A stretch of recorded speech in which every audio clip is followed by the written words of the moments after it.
Good afternoon or good morning, dear participants.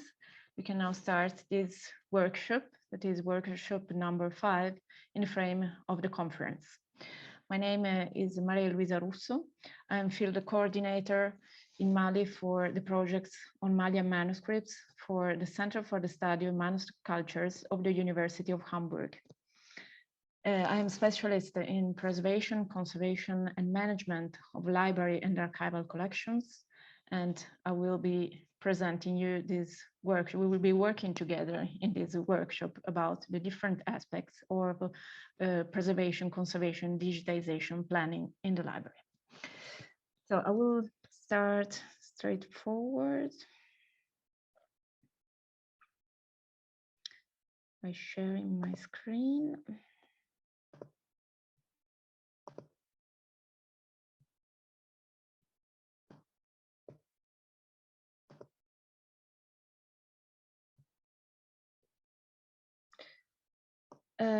Just a couple of communications. I remind you that simultaneous translation is available for the whole workshop, and we will also be working in groups, and there will be simultaneous translation also in the different groups. So please use the buttons for the translation and interpretation and in the bottom of your screen.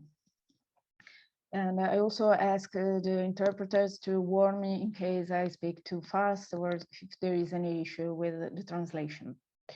Now I'm sharing my screen. I hope everybody is able to see it. If it's not the case, please let me know. Our workshop is about preservation and digitization planning for library collections. And these are the topics of our workshop.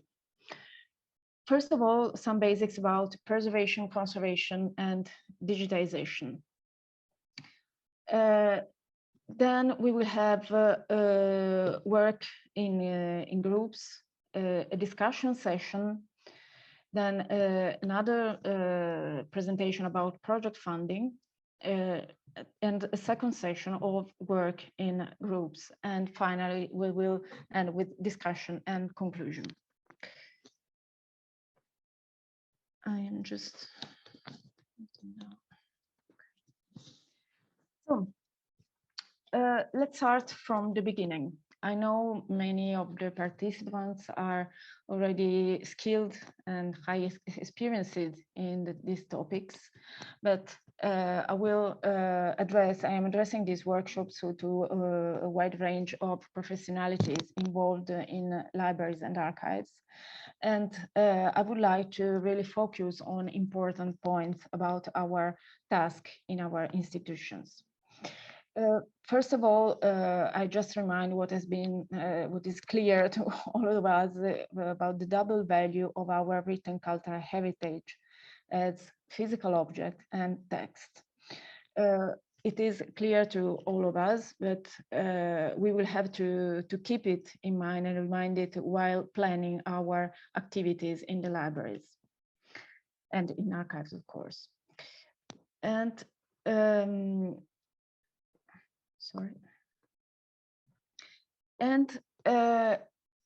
we will deal with these three different aspects, not only in themselves, but in their relation, their respective relation. Meaning that when we have to deal with our collections, we have to prioritize interventions. And we will see some options for doing that and which elements we should take into consideration when planning our preservation and promotion valorization plan for our collections. I would like to show you some images first of items and invite you to tell me what you see, which kind of damages you see in the items I'm showing to you. So I would like this workshop to be as interactive as possible, and really I invite you to think with me and interact in this in this aspect.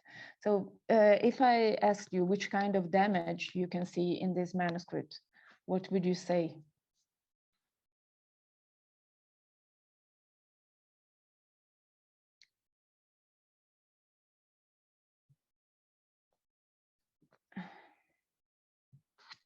Not.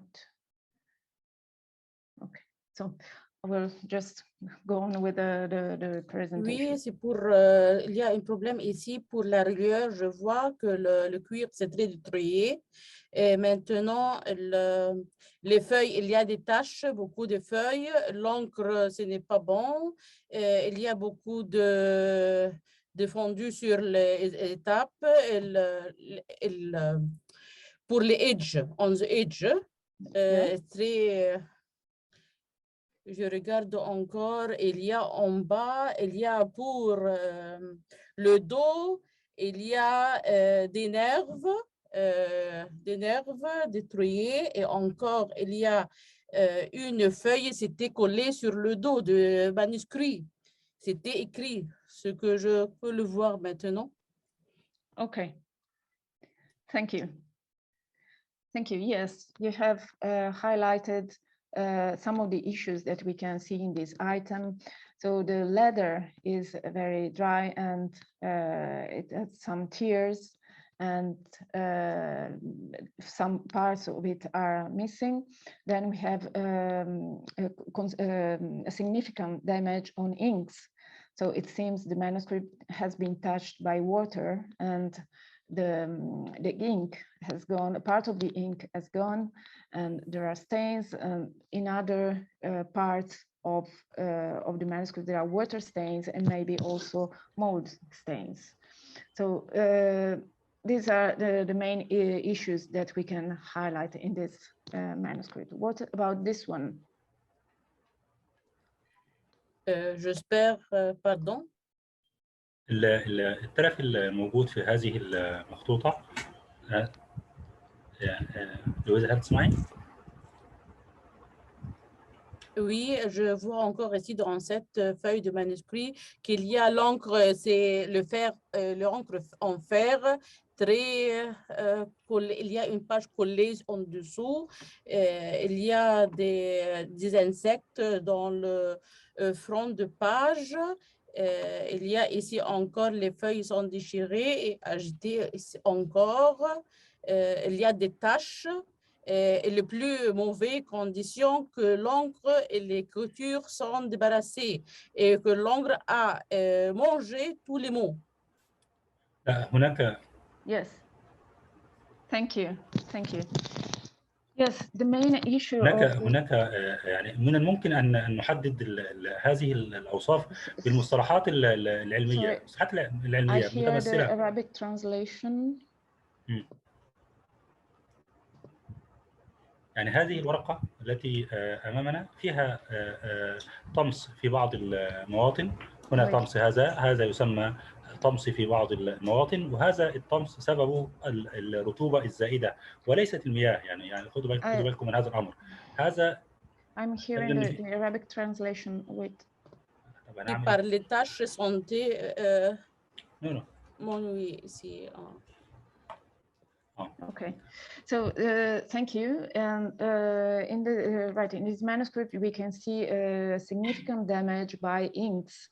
So inks that have this oppressive chemical component that really has severely damaged the manuscript, and also an addition of paper and tears. So a range of physical damage. This one was somehow an example of what has been already mentioned. So physical damage like tears and some legs in the paper. And of course, we also mentioned the insect problems, for instance, in this manuscript. What about this one?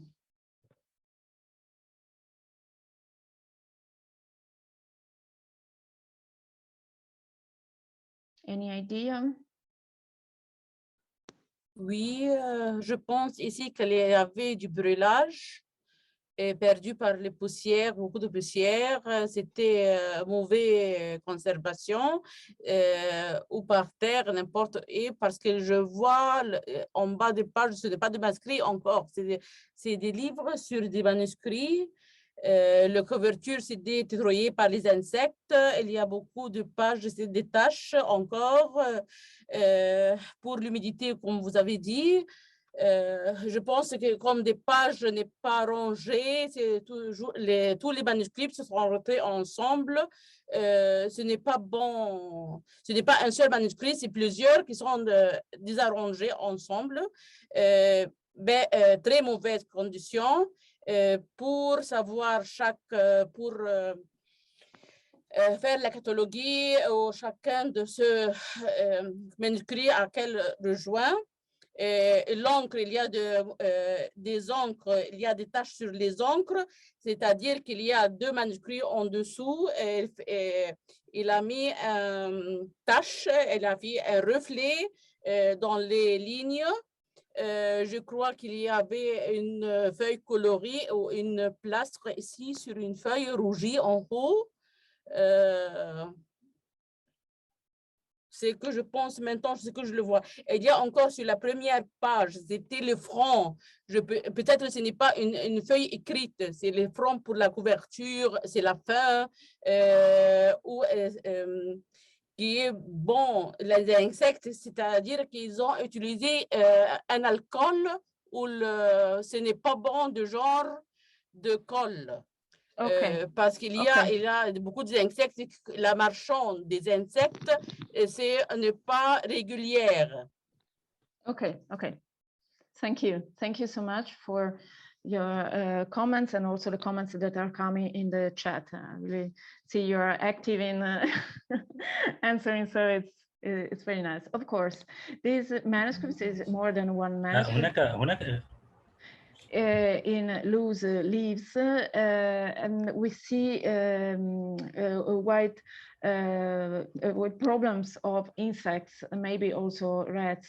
So insects which have damaged this cover that seems to be in leather, then also the paper. And the manuscript again have been touched by water. So we see the water stains here, and inks have been damaged by this aspect as well.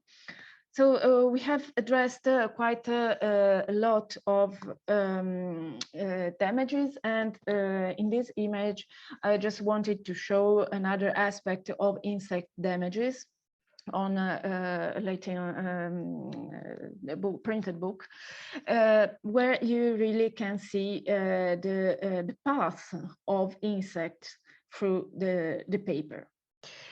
So these examples were just to address one of the main issues of our tasks in our cultural institution, preserving written cultural heritage. When we deal with this kind of situation, if you want to have an intervention to save these leaves, these manuscript leaves, we have no choice than doing a conservation treatment, un traitement de restauration. Donc, so the restoration which will address the individual item. But if we enlarge our perspective to the whole collection, we have to ask ourselves what happened here. And we have to ask ourselves whether this damage can also affect other items in the library. So we cannot limit ourselves to the individual item. And what I usually like to remind is this approachment between healthcare and care in the field of cultural heritage. Preventive conservation, meaning taking care of which is the environment and the whole collection, the environment in which it is stored, and its long-term preservation, is like taking care of a chronic disease. when a physician takes care of a chronic disease such as diabetes, the patient has to take into consideration that she will have to take care of this disease for the whole length of her life. On the other hand, conservation treatment is like surgical intervention. When you break your leg and then you have a surgical intervention, hopefully you have your leg working again. But it will, first of all, it will not be exactly as before. Maybe you will have some pain, and most of all, the surgical intervention doesn't prevent, let's say, the fact to happen again. So it doesn't prevent you to break your leg again. So the way we have to approach conservation treatment, restoration on the one hand, and preventive conservation is in this perspective. We have to take care of a wider range, wider panorama that I will show you.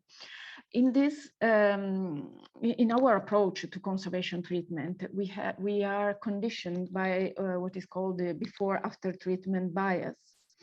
That means that general public and sometimes also us and as professionals in the institutions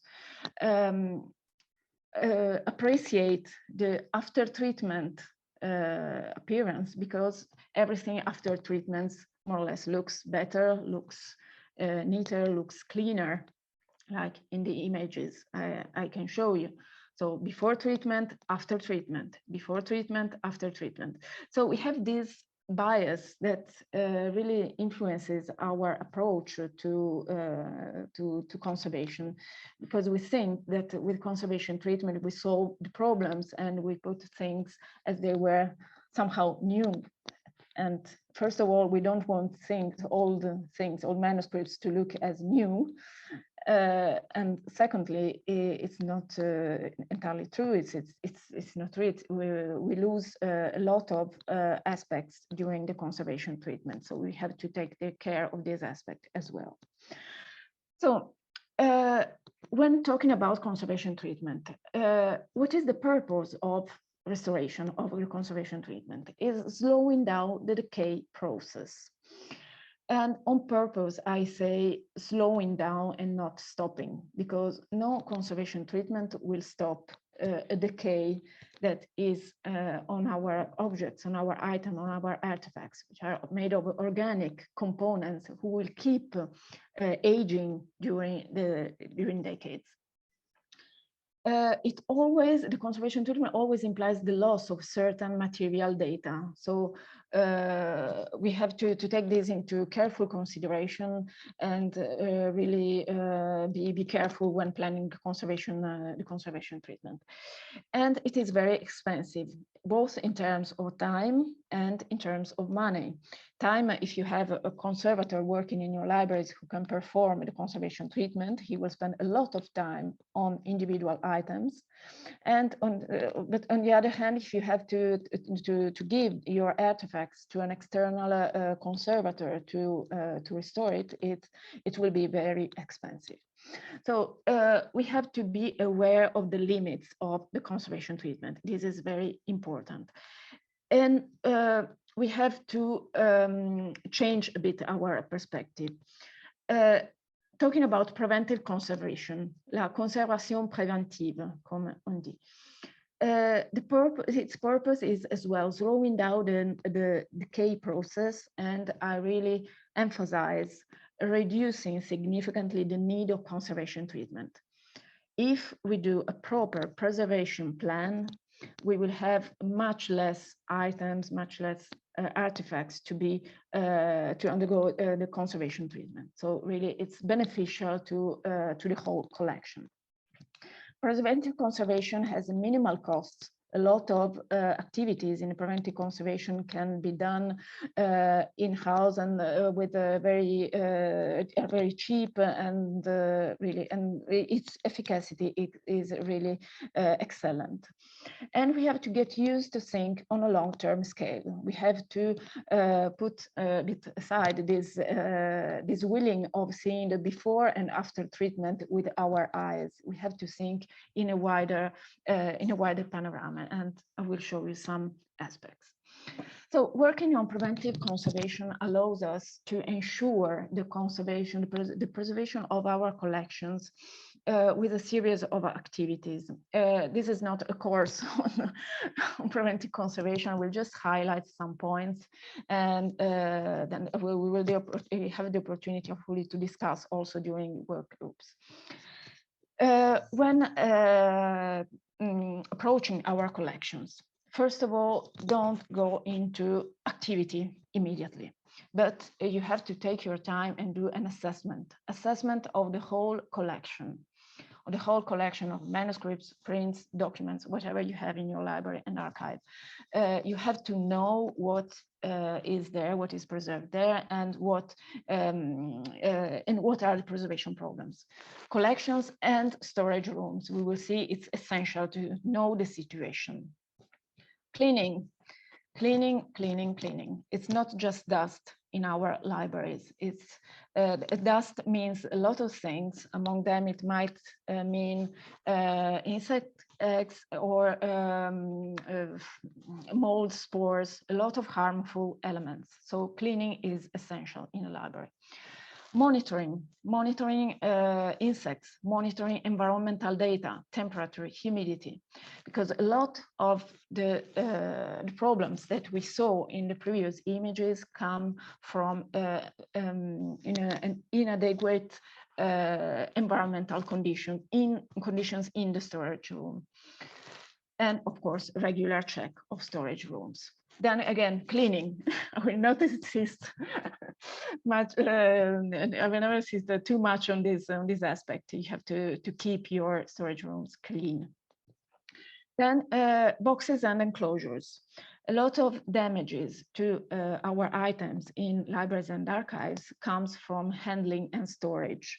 And boxes and enclosures are really absolutely helpful in reducing so much the physical damage the manuscripts receive during handling in the storage room, during handling in the reading rooms, etc. So providing boxes and enclosures is really important.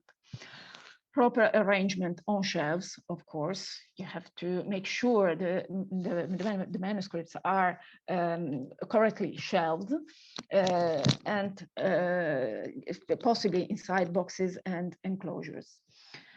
After having provided not after, but often it comes, the two aspects are go together. You can provide dry cleaning of individual items, which is very helpful, of course, for individual items. You can really get them very clean, but also to have an idea, for instance, in case of insect pests, it is another important step. And while doing these activities, it is very important to collect data about the status of items. So if there are specific conservation problems that should be addressed with conservation treatment, the preservation assessment is really a good opportunity to take them into consideration. And then again, cleaning. So these are just images of library.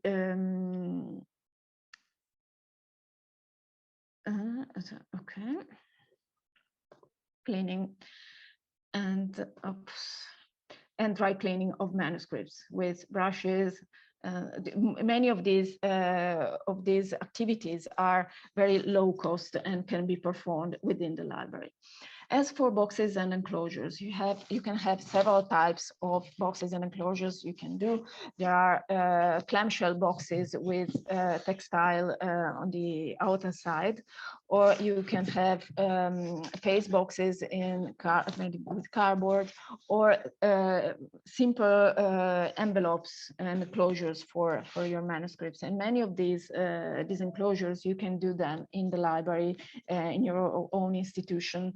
On this aspect, I invite you to see our website of CSMC, where in the frame of our Kathmandu project, we have been publishing these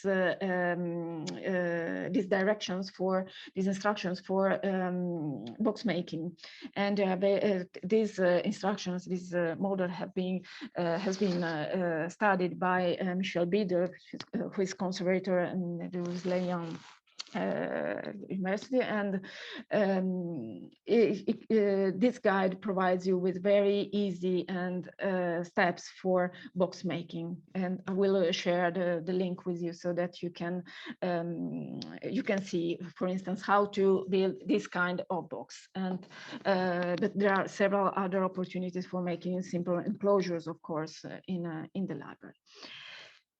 Environmental related issues such as insects and molds, it is very important to address them with an accurate monitoring of storage rooms, monitoring temperature, relative humidity, light, pollution, everything you can think of. I mean, the most important aspects usually are temperature and relative humidity, because they are very harmful for the development of insect pests and molds as well. But please remind also that molds also develop in a cold environment. Your cheese in the fridge will have molds even if it's cold in there. So really it is important to take care of storage rooms and monitor the environment. This will give you data about relative humidity and temperature, for instance.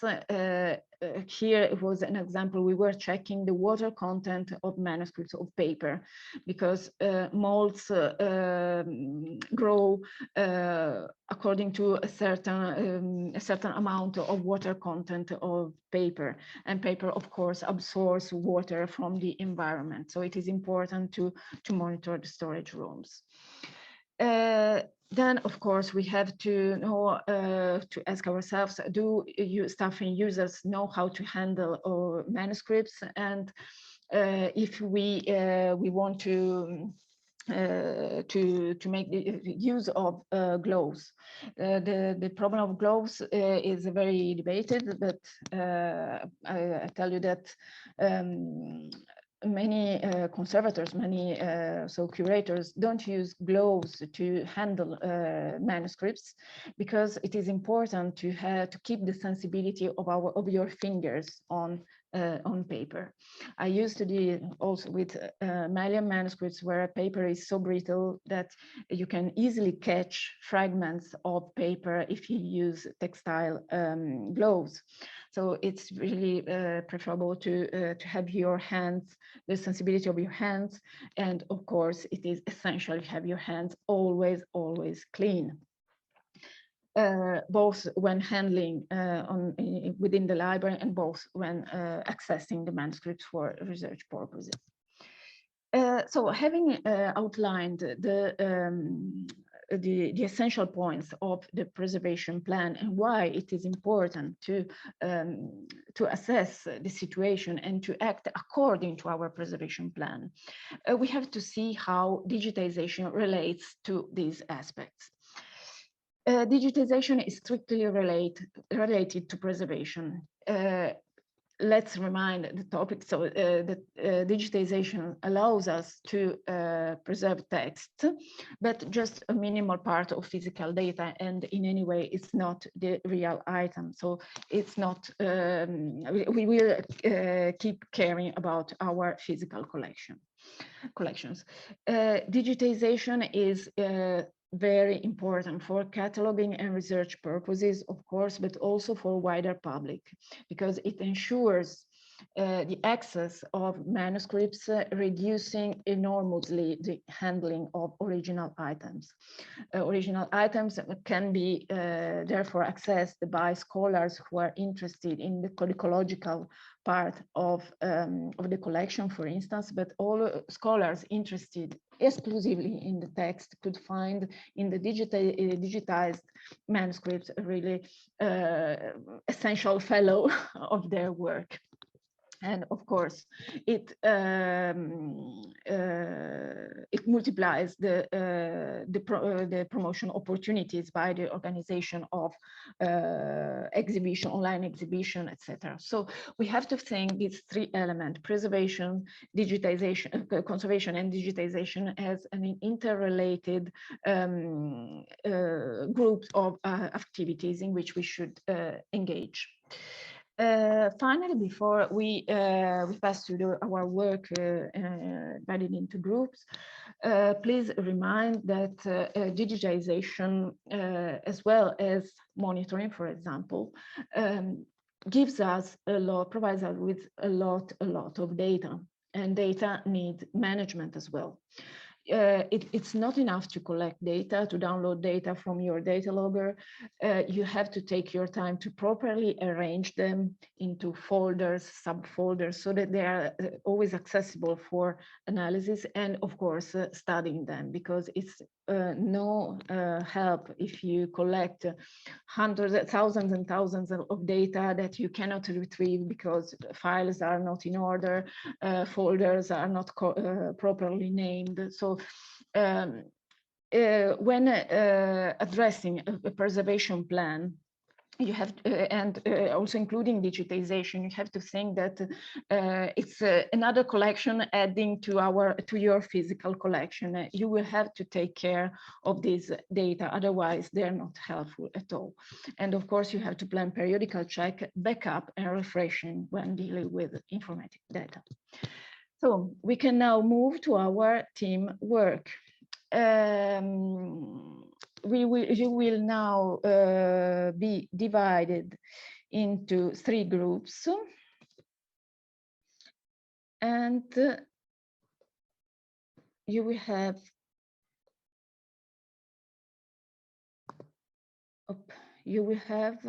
each group will have a case study to work on. I kindly ask the organizers to divide the groups. While they are doing that, I will show you the topics of the work.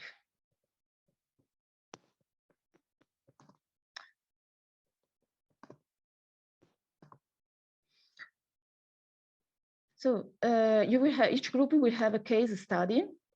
Case study number 1 is the unfortunate library. The library you manage has just begun the digitization of its manuscript collection, for which dedicated funding has been granted by a donor. Funds must be spent by next month. But the particularly intense rainy season has caused water infiltrations that damaged part of the manuscripts.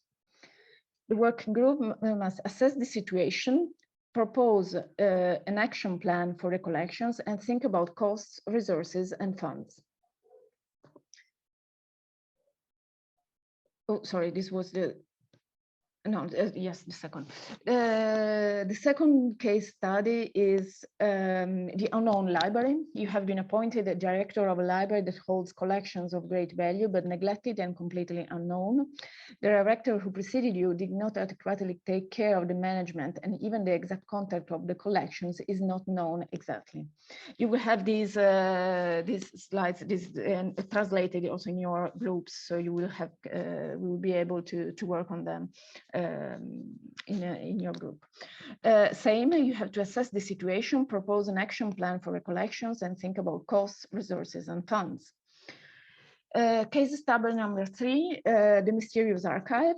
Your archive or library receives from the ministry the archival funds of a Russian astronomer written in Cyrillic. The funds is important because it preserves unpublished documents of high scientific value, and the ministry wants it to be properly preserved and made accessible to users within 12 months. No one in the archive, however, knows Cyrillic alphabet and is able to read the documents. The working group must assess the situation, propose an action plan for the collection, and think about costs and resources. So you will have 30 minutes starting from now to discuss these topics in your groups.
Welcome back. So I'm really glad to see the way you have interacted within your groups. So let's move straight forward to the discussion. We now have 20 minutes for discussing the results of each group. In order to what happens here? Okay.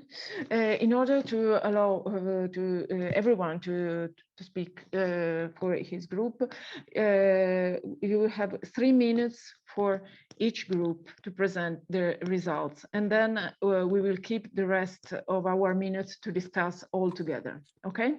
So let's start with group 1.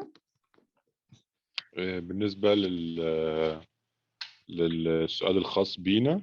For the our case study is to stop the damage by rain and the leakage of water, and to take the collections away from the rain area. Third is to separate the damaged manuscripts from the good ones. 4 is to do a survey and surveillance manuscripts and what they need of restoration. 5 is to restructure the working group according to 3 groups. The first group is to restore the manuscripts. The second group is to digitize. The third one is to do maintenance of the place, so to stop the water leakage, and to replan the budget again according to the current situation and according to the damages, unexpected damages, and to report to the granting body to have more time and more money, and to discuss receiving more funds to cover the damage, what happened. These are the points that we agreed upon, and the whole group discussed it. Thank you. May I ask you just to repeat the first 2 points, because I had an issue with my earphone, so I couldn't hear the first 2 points. First is مبدئيا إيقاف مصدر to stop the source of water that causes the damage. 2, to transfer the collection away from the place of the leakage quickly Thank you. to a safe place to take. Thank you. Thank you so much. You're Okay, group 2. Hi.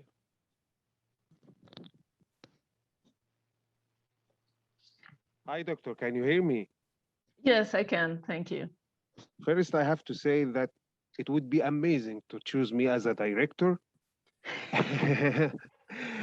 And my solution to the case study that we have to begin trying to know the place of or where our collection is stored. And second, we have to know how many items we have. So we have to count the number of the manuscripts. And the third step, we have to assess the conditions of each one of the manuscript. And after knowing the problems of each one, we have to take the step of going to the restoration lab to conserve the collection we have.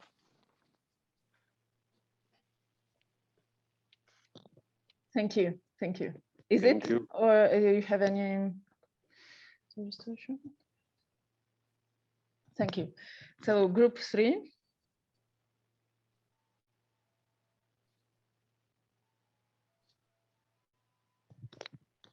Who is speaking for group 3?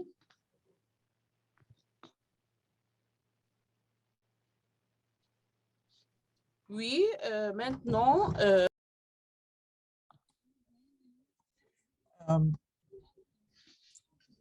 As for, apart from the content of this collection, we will distribute this collection into 3 parts: the most damaged, then the mid-damaged, and then the good one. Hence, the priority will be given to the most damaged manuscript. Secondly, the working group will be distributed into subgroups. First, to document the manuscript's photography, to take photography, and in terms of the shape and the content and the cover and the state of the papers or the conditions of the papers. Secondly, that it should be transferred to chemical treatment to stop the problems pertaining the problems of this manuscript, and to safeguard it or to preserve it quickly against bacteria, against dust, against insects, and to have it quickly preserved and to stop these problems, these primary problems. Third, then it would be taken to the manual restoration or the machine restoration. After documenting and assessing the papers and the ink, so that I deal with each item alone, the ink and the paper, and the treatment material should be different for each. The third stage is restoration after chemical treatment, and to know the thickness of the paper and the material needed to restore, because some manuscripts have the golden and the ornament covers and different types of writing, and the ink might be different, carbon ink or metal ink. May I ask you to summarize? Sorry.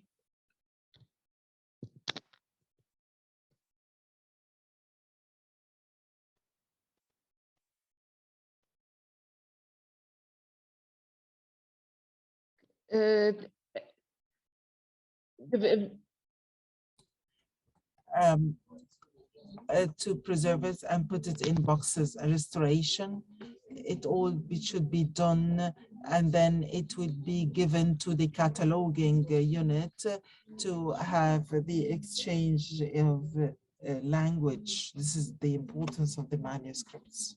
Okay, هنا من نوع الموضوع بحد. thank you. This, after that, there should be a physical study of the material used, the budget to be needed. Yeah, okay, okay. Thank you. Merci. Thank you so much, really, for all your contributions. It really raises a lot of ideas and thoughts that I would like to briefly discuss here. And I really see you have been working intensively in these 30 minutes. I will address some of the main points that raised from your presentations. The first case was an emergency situation. So we had the leakage, and the group decided that we have to first go to the problem, to the urgent problem. So I perfectly agree in first stopping the source. So we need to stop the damage immediately to avoid further damage, and then separate the collection so as to have specific treatments on the part of the collection. It doesn't mean necessarily restoration. It might be, for instance, drying them or putting them in a room with a drier place, if a drier environment, if they are not directly touched by water. So there are different steps of treating a collection that has been harmed by water. Then important, restructuring the working group. This is important as well. So make the best use of your staff, of the staff you have available within your institution. In front of an emergency, everybody can contribute to the emergency situation, and you can assign, people can be assigned, can be voluntarily help on different steps of this emergency. But of course, group one had this this point of the digitization, because the library had been financed for digitization, and so you have to make clear to the donor that you have had this issue in the library, this urgent issue in the library, and that because of that, you can discuss with the donor either possible solutions, either asking for a prolongation of the digitization project, so that you can have more time to address the urgent problem in your library. So never forget the relation with the donors. You have been financed for digitization. Now you have an emergency raising.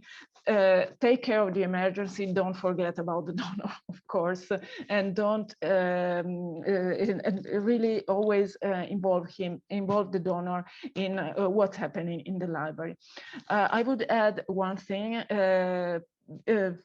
After the emergency in case you didn't have an emergency plan, an emergency preparedness plan in your library, provide it as soon as possible, because it is so important to have this plan for the things that might happen in the library or in the archive. Group two, we had the unknown library, the library where we don't even know what's in there. The group has said, yes, know the place, sure. Know how many items you have. This is one aspect of knowing your collections, but that's not all, because it's not enough to know how many items you have. You need to have at least an inventory list of what is preserved inside your library, inside of your manuscript collections.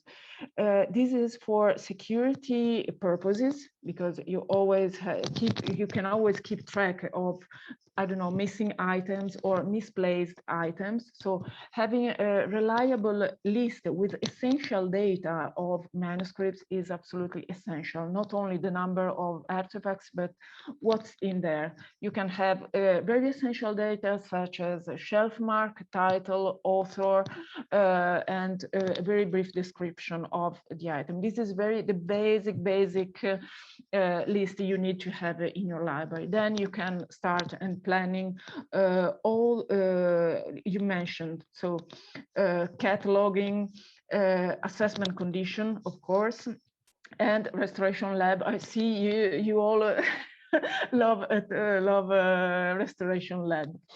I will end with group 3, and we'll get back to the conservation treatment. Group 3 had this new collection coming into the library in an unknown language, unknown alphabet. So no one in the library knows how to read and how to arrange these documents, because they are in complete foreign language. What has been mentioned by the group is okay for the preservation part, I would say. So you assess the place, then you scale your conservation treatments on the basis of the items, etc.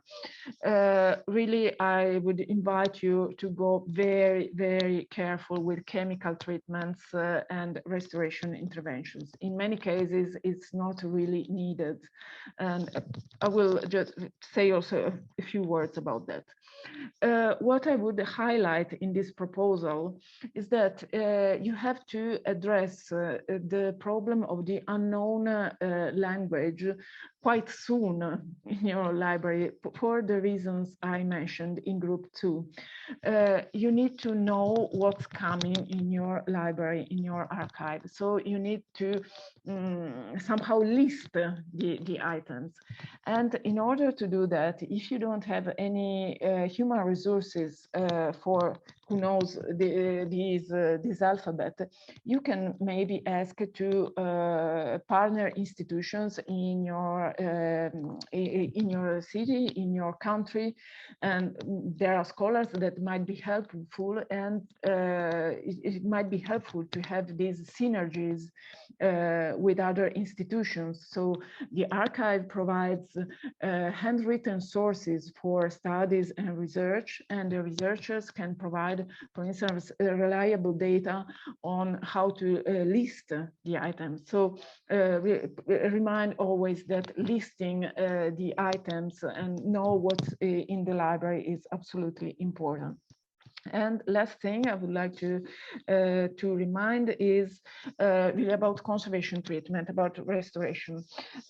Curiously, well, it's not curious, but all your proposals end up with a conservation treatment, like the last step of the preservation plan. It is the last step. It shouldn't be before the preservation assessment, and always assess very carefully whether the conservation treatment is really needed, because we really we can lose a lot of physical data when performing restoration treatment. Think about the bindings, original leathers, original paper, polishing, sewing threads. All these elements might be lost with the conservation treatment. So it is really something you should carefully assess, also in consideration of how much is the artifact actually handled and accessed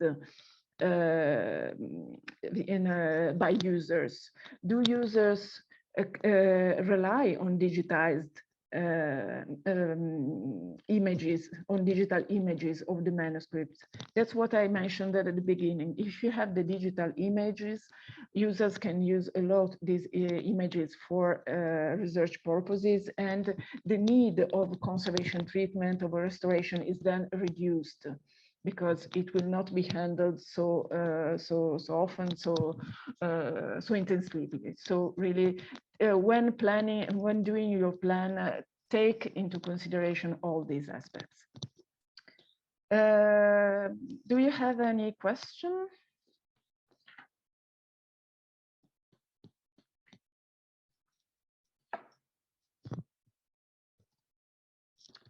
Okay, I will then move to the second part. Is just a short presentation about project funding in our field.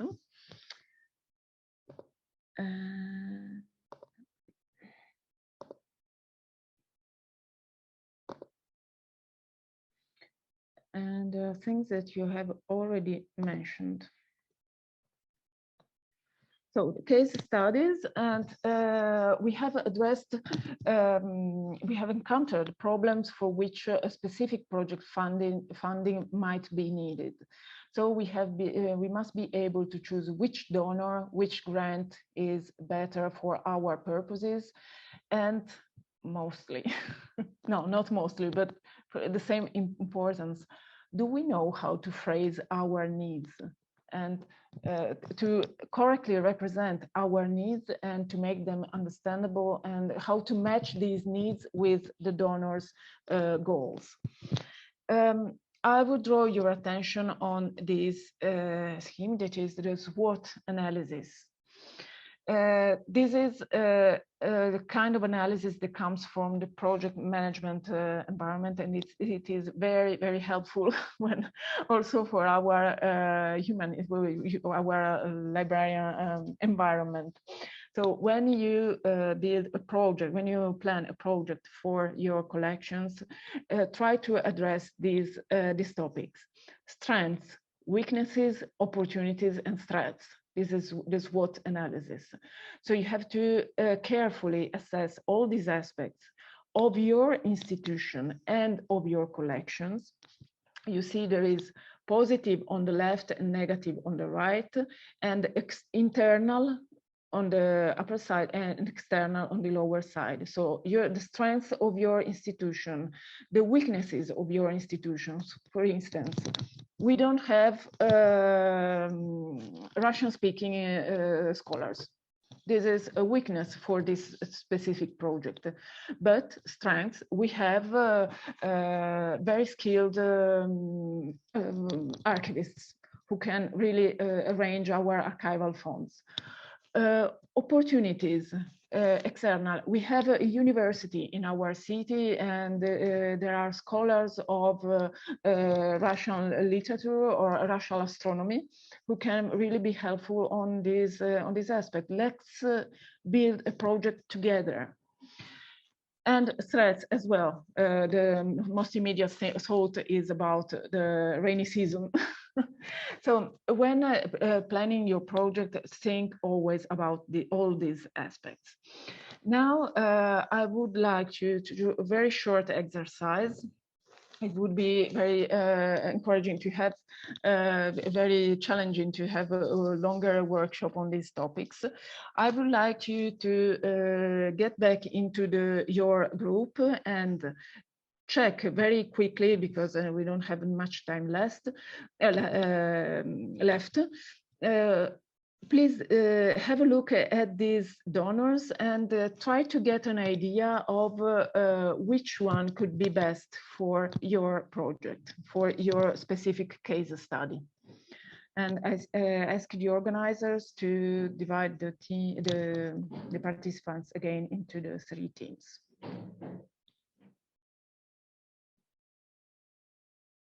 Okay, welcome back. It's really a pity to interrupt such interesting discussions. I was really attending an interesting discussion within the groups.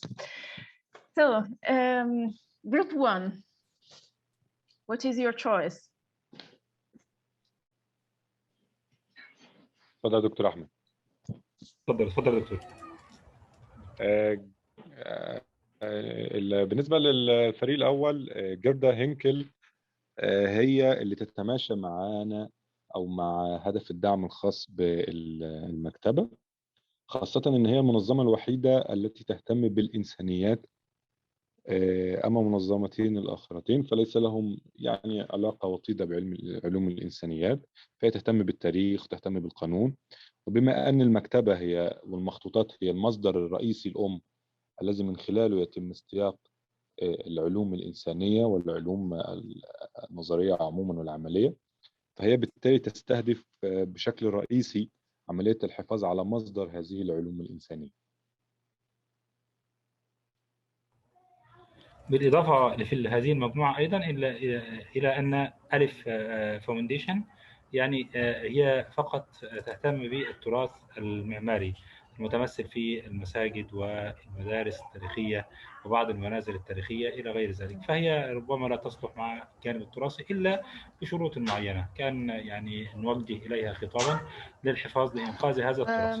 Okay, let's stick to your choice and let's move to the other groups and then we will discuss the results. Okay, so let's hear group 2. Thank you.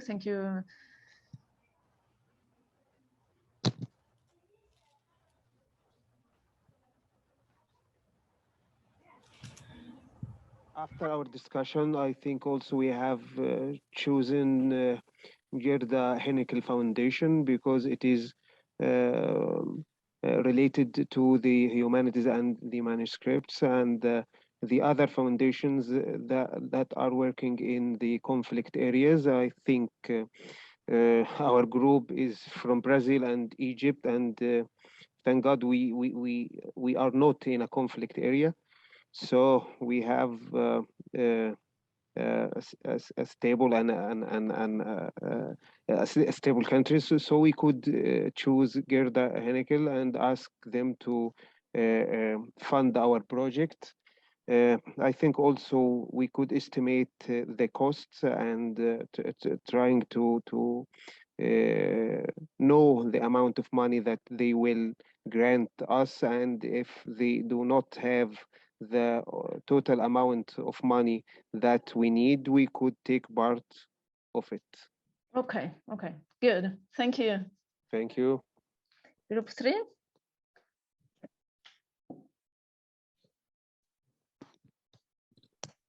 Pour le groupe 3, nous avons choisi la protégée du patrimoine de Irak. d'Iراك. المشكلة هنا يتم تم تدمير الوطن بأكمله من حيث الحضارة، وخصوصا إنها كانت حضارة لها وزن، الحضارة البابلية في العراق، ولا يمكن طمسها من التاريخ على مستوى العالم. فبالتالي قد تم تدمير الجوامع والموزايك والناحية الفنية، سواء الثقافة في حد ذاتها مليئة بالثقافات الجديرة للدراسة. فبالتالي لابد من الحفاظ على هوية هذا الشعب وإنه ينتشر على مستوى العالم، والكل إنها لا يمكن فقدها، لأنها أساسي من أساسات الحضارات التي نلجأ إليها سواء من المخطوطات أو did you choose? Excuse me, because we really have to wrap up. Oui. Fini? Alif Foundation. Okay. Yeah. Thank you so much. Thank you, everybody. So we have to wrap up everything in a few minutes. Absolutely interesting the ideas you had. So two groups thought that the Gerda Henkel Foundation could be more appropriate, and one Aleph Foundation. These were, I want to emphasize just some examples of grants that are available. And for instance, if you have a better look at Aleph Foundation grants, they are not exclusively for buildings, but there is documentary heritage, works of art. So in crisis area, they are very active on different types of heritage. And when you talk about conflict area, you also have to think whether, for instance, you have a post-conflict situation, or, for instance, in the Prince Claus Foundation, you have a heritage under threat. And so think about what is the real need of your collection, the situation, geopolitical and also specific situation, and address the most appropriate donor. For instance, also Gerda Henkel might be an option for group number 3, since they also grant research grants. So you might be willing to match preservation activities and research on the unknown archive. So what I want to emphasize at the end of this workshop is to really make your ideas, or put your ideas on the table and try to build the best project to phrase the needs of your collections in the best possible way, and to address the right donors with by carefully reading the grants and the rules that govern it, and really try to build the best possible preservation project, and also preservation and promotion access project in a comprehensive way. I hope this workshop has been somehow helpful, even though maybe too short to address this topic. Thank you so much to all the participants. It was really a pleasure, and I'm here if you have some minutes left, if someone wants to raise some question, any question. I'm here. I don't know the organizers.